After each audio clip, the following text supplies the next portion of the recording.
জাতীয় দলের ক্রিকেটার নাঈম হাসানকে মারধরের অভিযোগে পুলিশের এক এসআই সহ দুজনকে সাময়িক বরখাস্ত করা হয়েছে। ঘটনা তদন্তে ৩ সদস্যের কমিটি গঠন করা হয়েছে। পাশাপাশি জড়িতদের বিরুদ্ধে বিভাগীয় ব্যবস্থা নেওয়ার কথা জানিয়েছেন সিএমপি কমিশনার। দুপুরে নিজ কার্যালয়ে সাংবাদিকদের তিনি একথা জানান।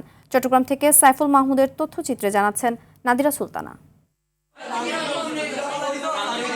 ঢাকা থেকে প্রিমিয়ার লিগের খেলা শেষে বিমানযোগে চট্টগ্রাম পৌঁছে সিএনজি অটোরিকশায় করে বাসায় ফিরছিলেন নাঈম হাসান। লালখান বাজারে পৌঁছলে পুলিশ পরিচয় কয়েকজন তার গাড়ির গতিরোধ করে এবং অন্য একটি গাড়িতে তোলার চেষ্টা করেন। এতে আপত্তি জানালে তাকে মারধর করা হয়। এমনকি পরিচয় দেওয়ার পরও মারধর ও হেনস্থা বন্ধ হয়নি। উনি আমাকে গলা চিপে ধরে ওদের গাড়িতে ধরে রাখছে, আর ওরা ইচ্ছা মতন হ্যারাসমেন্ট করতেছিল। পুলিশ ছিল 2 জন, আরেকজন একটা সাদা পাঞ্জাবি পরা একটা মানুষ ছিল। ও কিছু পরিচয় না, ও মারতেছিল একটা ফাইট দিয়ে, বলতেছে তুই আসামি, তুই কথা বলবি না। তারপরে আমি পরিচয় দিয়েছি, আইডি কার্ড দেখাইছি। আজকে আমার সাথে হয়েছে, কালকে আরেকজনের সাথে হইলে ও কার কাছে যাবে?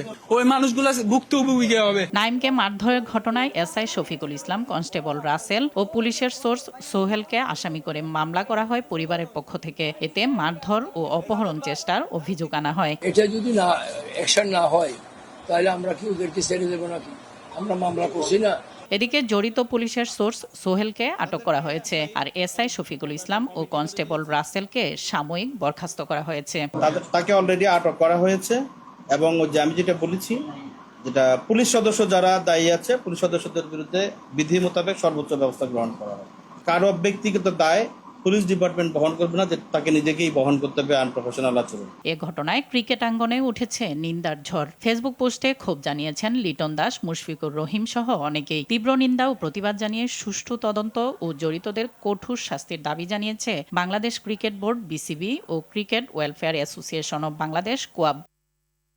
নাদিরা সুলতানা, RTV।